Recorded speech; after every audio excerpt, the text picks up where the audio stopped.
Hadi Aprili 2025 deni la serikali lilikuwa shilingi trilioni 107.70, na kati ya kiasi hicho deni la nje lilikuwa ni shilingi trilioni 72.94 na deni la shilingi trilioni 30.76. Na tathmini ya uhimilivu wa deni uliofanyika kwa mwaka 2024 ulionyesha kuwa deni letu bado ni himilivu, ikiwa ni kipindi cha muda mfupi, muda wa kati pamoja na muda mrefu.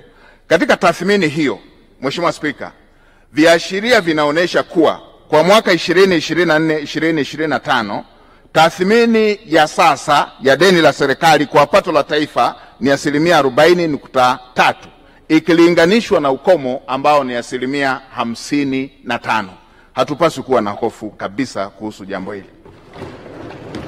Na kwa upande wa thamani ya sasa ya deni la nje kwa pato la taifa ni 23.6 ikilinganishwa na ukomo wa 40 ambayo ni standard ya kimataifa.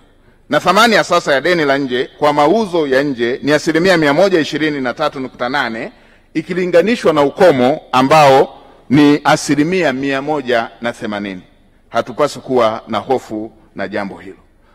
Mheshimiwa Spika, hadi Machi 2025 kampuni ya Moody's Investors Services ilifanya zoezi la mapitio ya kwanza ya tathmini ya nchi kukopesheka katika masoko ya fedha ya kimataifa kwa mwaka 2025 ambayo inaongelea pia uimara wa uchumi wa taifa letu. Baada ya kukamilika kwa zoezi hilo, kampuni hiyo ilichapisha matokeo ambayo yameendelea kuiweka Tanzania katika daraja la B1 kama ilivyokuwa kwa matokeo ya mwisho wa mwaka 2024.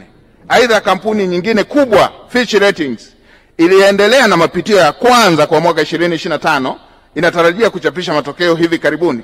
Kampuni hiyo ilichapisha matokeo ya mapitio ya mwisho wa Disemba 2024 ambapo iliipatia Tanzania katika daraja la B+.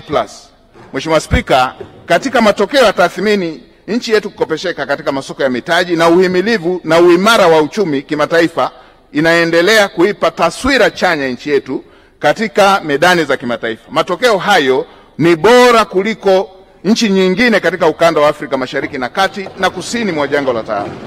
Pamoja na mambo mengine ambayo yamechangia jitihada za serikali inayoongozwa na Dr. Samia Suluhu Hassan, Rais wa Jamhuri ya Muungano wa Tanzania, ni katika kuweka mazingira wezeshi ya uwekezaji wa sekta binafsi, kukuza